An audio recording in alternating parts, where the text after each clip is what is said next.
Magandang umaga sa inyong lahat. Inanyahan ko lahat na pulutin ng mga basura na nagkalat sa inyong mga upuan. Dapat nakalinya ito ang mga upuan niyo dito sa harapan. Sige, settle down lang muna bago tayo magsisimula.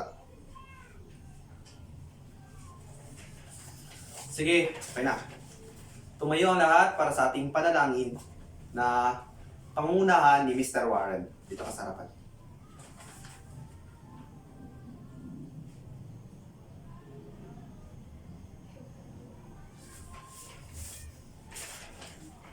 Sige.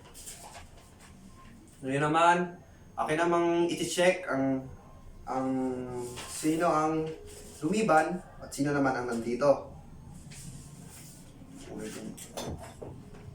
Sige. Andyan ba si Jed? Okay. Si Sofia, meron? Okay. Si Andrea. Si Mark, andyan ba? Okay. Si Castro. Lumiban siya. Okay. So si Castro lamang ang lumiban sa klase. So, ako'y nagagalak na marami ngayon ang present. Okay.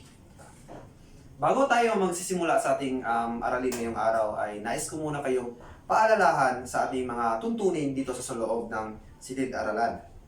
So una-una, dapat ang iyong sarili ay nakahanda sa bagong aralin. Pangalawa, huwag magsalita kung may nagsasalita pa.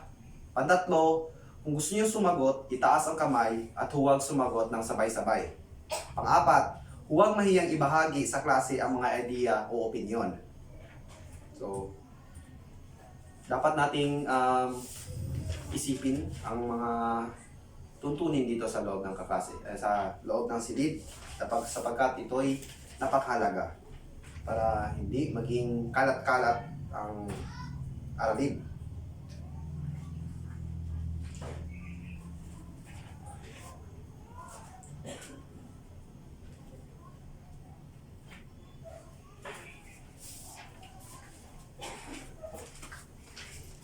Ngayon, sa pagbabalik-aral, tukuyin kung tama o mali ang pahayag tungkol sa Kabanata 33. Una, Joshua. Si Elias ang magbubukid na bumisita sa tanggapan ni Ibarra. Tama o mali? Tama. Tama ang sagot. Pangalawa, pinuntahan ni Elias si Ibarra upang manghiram ng salapi upang gamitin sa kanyang pagtakas. Kiyon, ano ang tamang sagot? Mali! Tama ang iyong sagot. Pangtatlo, EJ. Ipinangako ni Ibarra na hindi niya isusuplong si Elias sa mga umuusig sa kanya. Ano ang tamang sagot? Tama! Tama ang sagot. Pang-apat, sinabi ni Elias kung sino-sino ang mga kaaway ni Ibarra. Ano ang tamang sagot, Angela? Tama. Tama ang sagot. Panglima, Angelo. Hindi naniniwala sa katarungan ng tao si Elias. Ano ang tamang sagot? Mali. Tama ang iyong sagot. Ngayon, may papakita ako sa inyo na mga larawan. Hulaan ninyo kung ano ang pinapahiwatig sa larawang ito. Una, Izel, ano ang nakikita mo sa larawang ito? Galit, tama. Pangalawang larawan, Warren, ano ang nakikita mo sa larawang ito? Away, tama. Pangtatlo, Rene, payapa, tama. Okay? Inaasahan ko na lubos ninyong naunawaan ang Kabanata 33. Ngayon dumako naman tayo sa Kabanata 34 na ang pinamagatang ang pananghalian. Makinig kayong mabuti dahil pagkatapos kong basahin ito, may 2 katanungan akong itatanong sa inyo. Ngayon, noong araw na iyon ay darating ang general at tutuloy sa bahay ni Kapitan Tiago. Magkakaharap na nanananghalian ang mga taga San Diego. Si Ibarra at ang alkalde, mayor ay nasa magkabilang dulo ng hapag.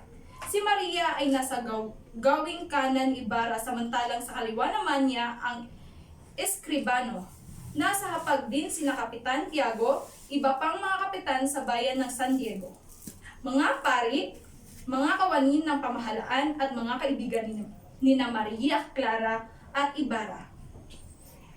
Ang karamihan naman ay nagtaka dahil wala pa si Padre Damaso. Nag-uusap ang mga nasa hapag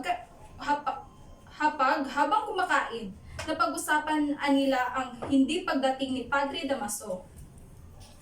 Ang kamangmangan ng mga magsasaka sa mga kubyertos, ang mga kursong nais nilang ipakuha sa kanilang mga anak at marami pang iba. Maya-maya ay dumating na si Padre Damaso at ang lahat doon ay bumati sa kanya liban kay Ibarra. Habang inihahanda ang serbesa ay nagsimula na ring patot sa dahan ng pari si Ibarra. Sisingit sana ang alkalde sa usapan upang maiba ang paksa, ngunit ayaw papigil ng mayabang na pari. Tahimik lamang na nakikinig habang nagtitimpi ang binatang si Ibarra. Tila nananadya si Padre Damaso dahil inungkat nito ang pagkamatay ng ama ni Ibarra. Sa pagkakataong ito'y hindi na pinalampas ng binata ang mga sinabi ng pari. Kaya naman muntik na niya itong saksakin. Mabuti na lamang at pinigilan siya ni Maria. Kung kaya't bumalik ang kahinahunan ni Ibarra at umalis na lamang. Ngayon, tatanungin ko kayo. Ano ang dapat gawin upang mapanatili ang kapayapaan sa atin? Warren.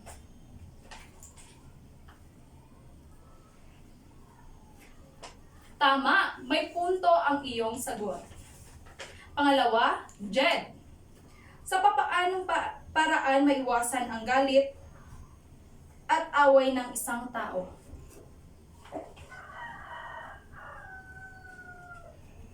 Tama, may punto ang iyong sagot.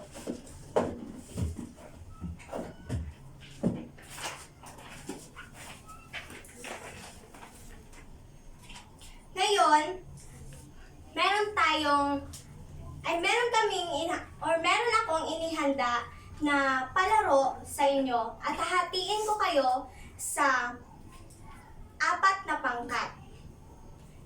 Unang pangkat, pangalawang pangkat, 3 pangkat, at 4 na pangkat.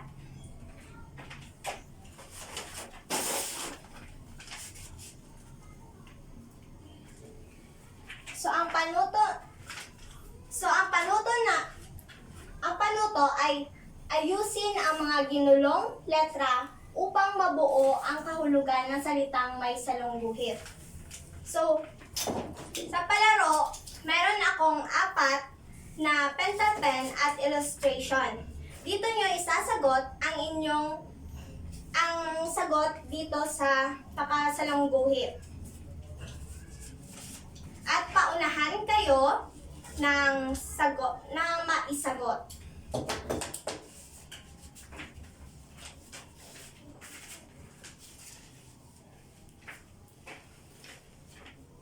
Ngayon, bigyan ko kayo ng 5 minuto upang masagutan nyo itong nakasalungguhit.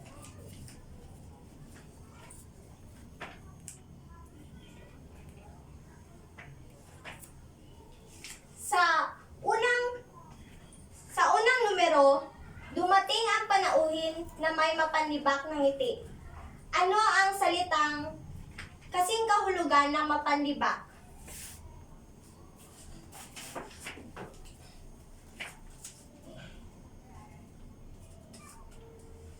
Ngayon, unang pangkat. Ang kanilang sagot ay mapanghamak. Mamaya, alamin natin kung tama ito. Sa pangalawang numero, ang mga taong sukab ay pinarusahan sa bilangguan. Anong salitang o anong kahulugan ng salitang sukab? Ayusin ang mga letra.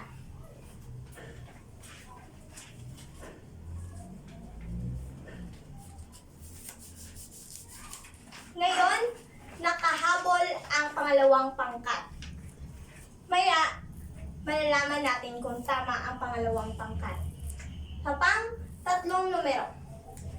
Ang kalagayan ng mga mahihirap ay imbi. Anong mga salitang kahulugan or anong kahulugan ng salitang imbi?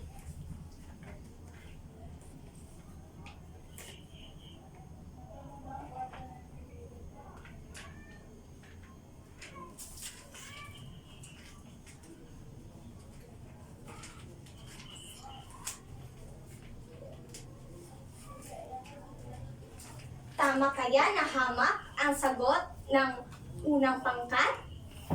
So, sa panghuli, ang mga naimbitahan sa handaan, ano ang kahulugan ng salitang naimbitahan at anong letra ang mabubuo dito?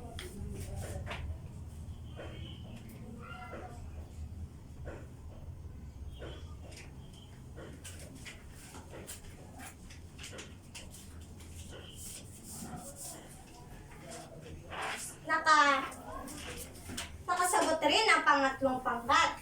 Ngayon, aalamin natin kung tama ba ang mga sagot ng bawat pangkat at alamin natin kung sino ang nanalo sa ating palaro. Dumating ang panauhin na may mapanibak ng ngiti. Ano ang salitang ano ang letra na mabuod dito sa salita or ano ang kahulugan ng salitang mapanibak? Ikaw, Helen, ano ba ang mabubuo mo sa salita? Or anong mabubuong salita? Tama, mapanghamak. So, tama yung binigay or tama yung sagot ng unang pangkat. May isang puntos na ang unang pangkat. So, ang pangalawa, ang mga taong sukab ay pinarusahan sa bilangguan. So, ikaw Kim, anong mabubuo mong salita dito?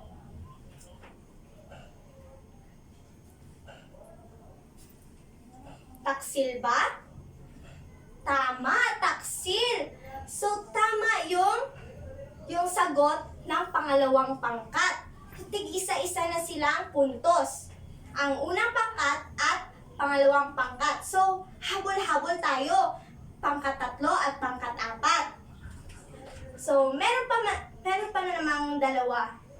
So, ang kalagayan ng mga mahihirap ay imbi. Anong salita ang magagawa mo dito? Or anong salita ang mabubuo mo? Joshua, bilang ikaw yung sumagot kanina, anong salita?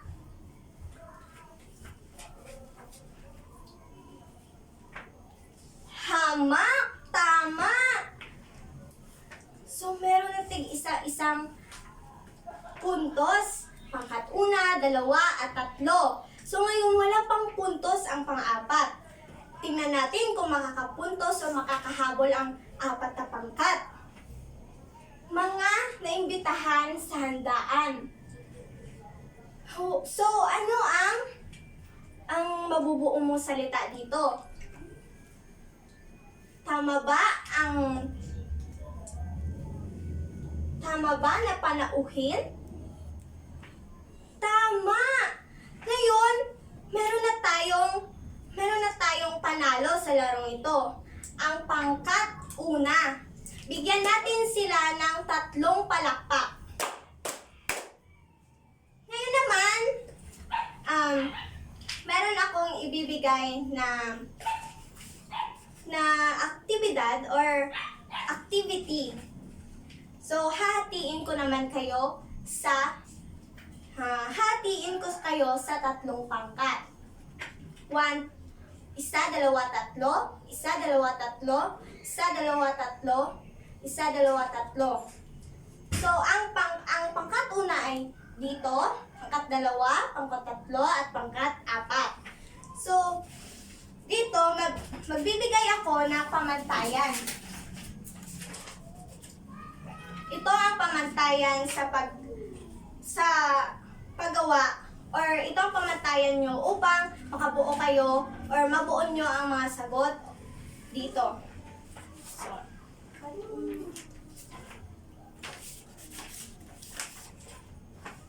ngayon, alam nyo na kung ano yung gagawin. Ang sa pangkat una ay ito.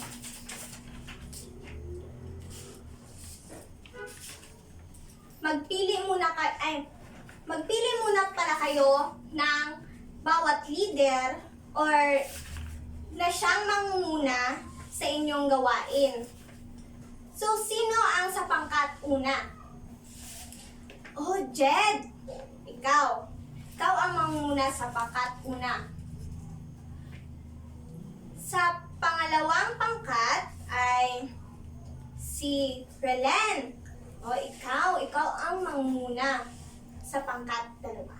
So, ang sa pangkat tatlo naman, sino?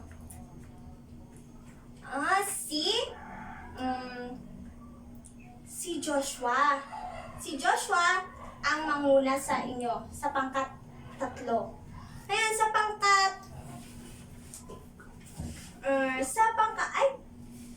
tatlong pangkat. Meron ng isang leader. So, sila ang manguna upang mabuo nyo ang gawain. Or sila ang magbibigay ng bawat sagot or magbibigay ng mga katanungan or dito sa tanong. Ang sa unang pangkat, ito ang inyong gagawin. Sa unang pangkat ay isa-isahin ang mga mahahalagang pangyayari na naganap sa kabanata. Naintindihan ba pangkat una? So sa pangkat dalawa naman, ilahad na ang mga pangyayari or maglahad ng mga pangyayari sa akda at iugnay ito sa ating kasalukuyan o sa kasalukuyang panahon. Naintindihan ba pangkat dalawa? So, ang sa panghuling pangkat or ang pangkat tatlo, ay ito ang inyong gagawin. Bumuo ng mga bagong salita na mula sa salitang pagtitimpi at gawan ng isang makabuluhang pagpapakahulugan. Naintindihan ba lahat? Okay, naintindihan. So, ang unang, or bigyan ko kayo ng 10 minuto upang ubuin or upang makasagot ng inyong gawain.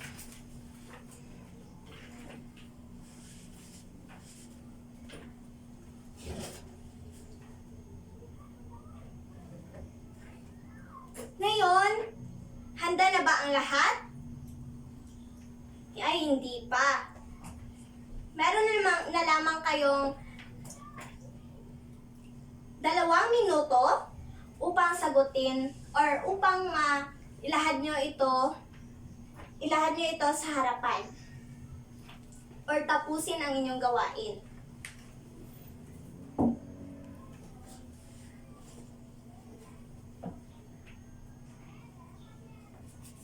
Ngayon, natapos na ang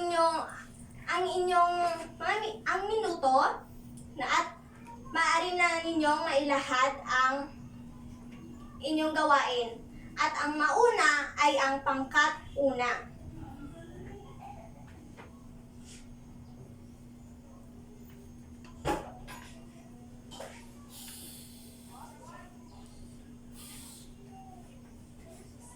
So, natapos na ang pangkat una. At ngayon, ang pangkat dalawa.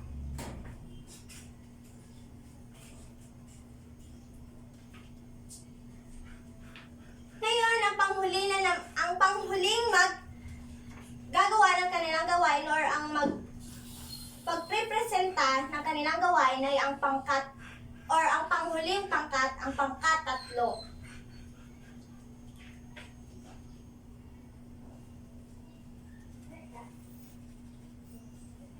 Magaling!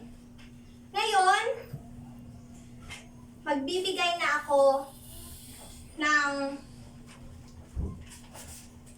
feedback sa bawat pangkat. At ang unahin kong pangkat na bibigyan ng feedback ay ang pangkat una. So, sa pangkat una, ang inyong pagprepresenta or ang inyong gawain ay naging maayos at makabuluhan. Maayos ang maayos ang pagkakalahad na naging malinaw para sa akin. Ngayon, ang puntos ko sa unang pangkat ay 50 puntos. Ngayon, ang pangalawang pangkat naman ang bibigyan ko ng feedback.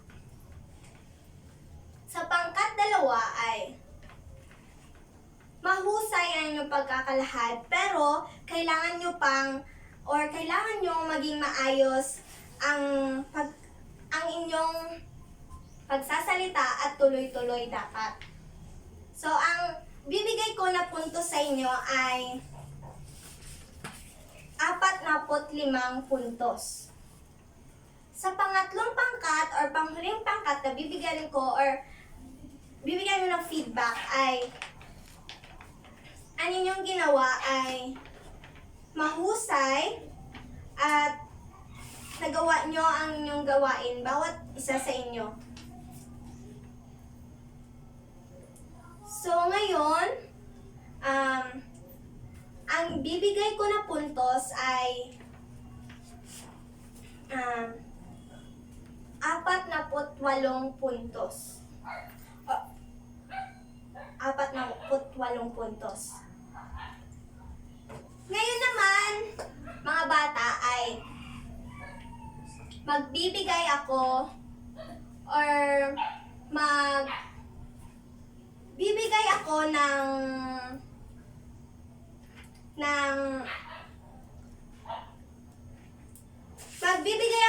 pagsusulit. Magbigay ako ng pagsusulit sa inyo.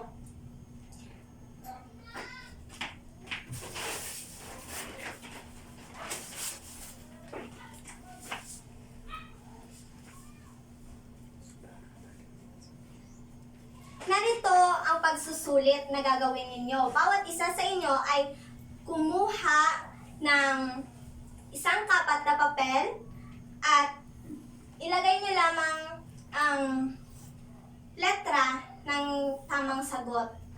So, ito ang panuto sa gagawin nating pagsusulit.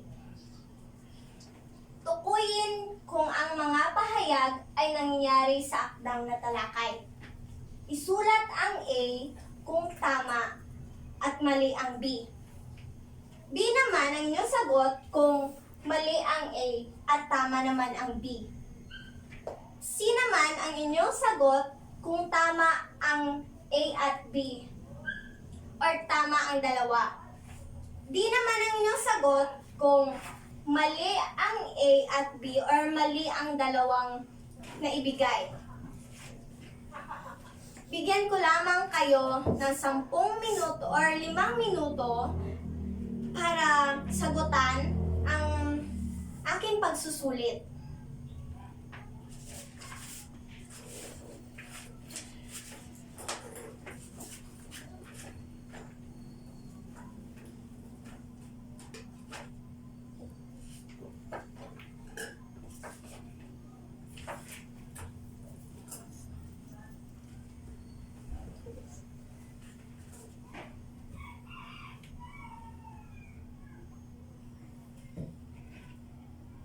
Tapos na ba? Ay, hindi pa. Sige, meron pa kayong 3 minuto upang tapusin or upang sagutan.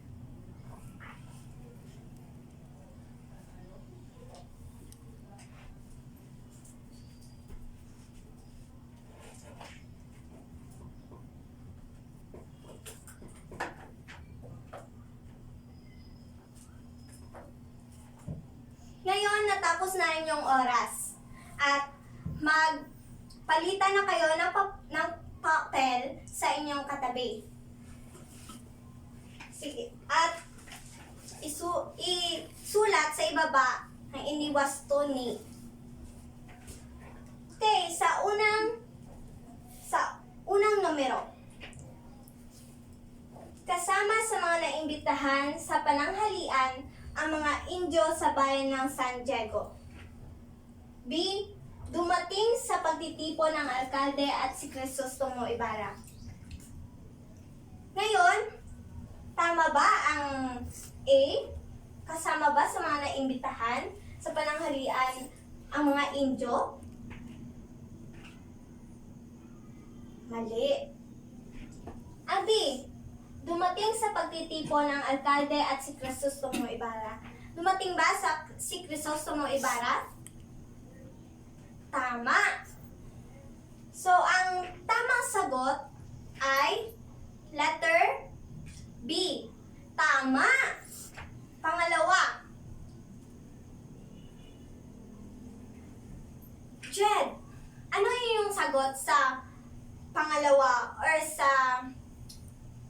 pangalawang numero? D? Alamin natin kung di ba.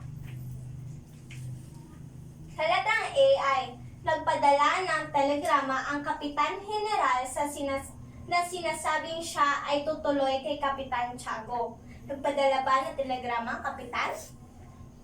B.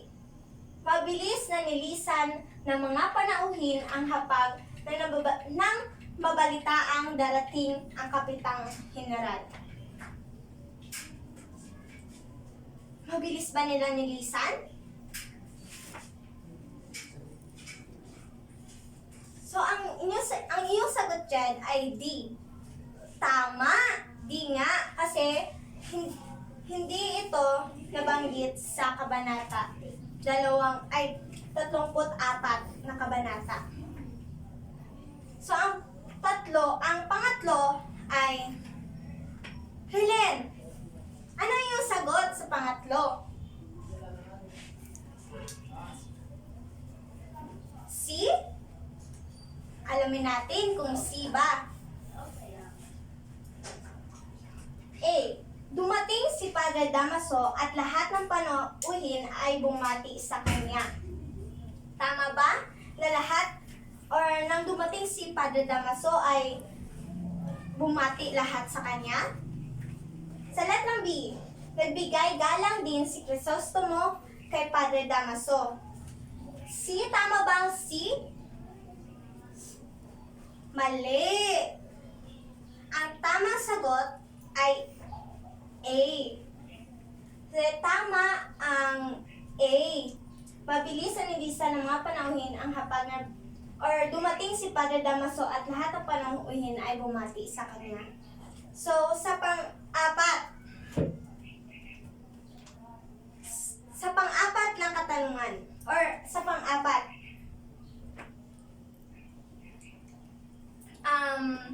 Joshua, ano yung sagot? Letter B? Tama bang B?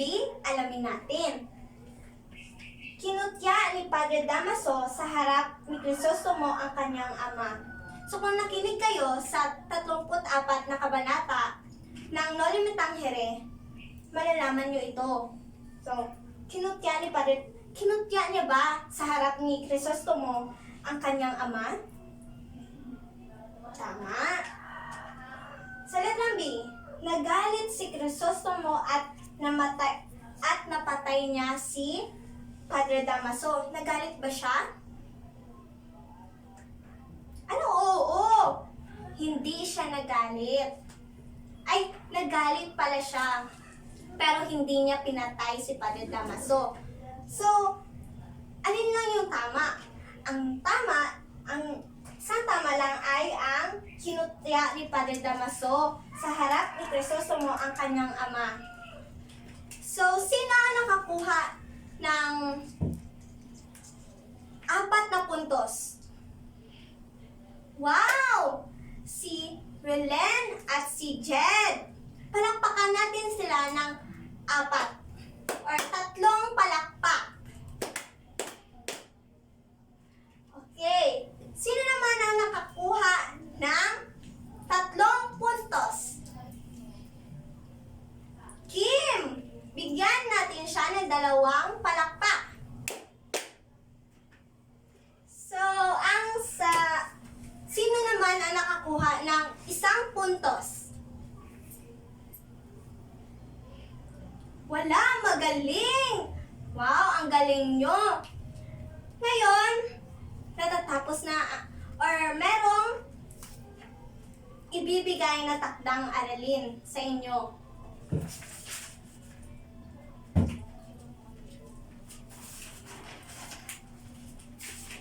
Narito ang gagawin yung takdang aralin na kinakailangang isusumite sa susunod na pagkikita.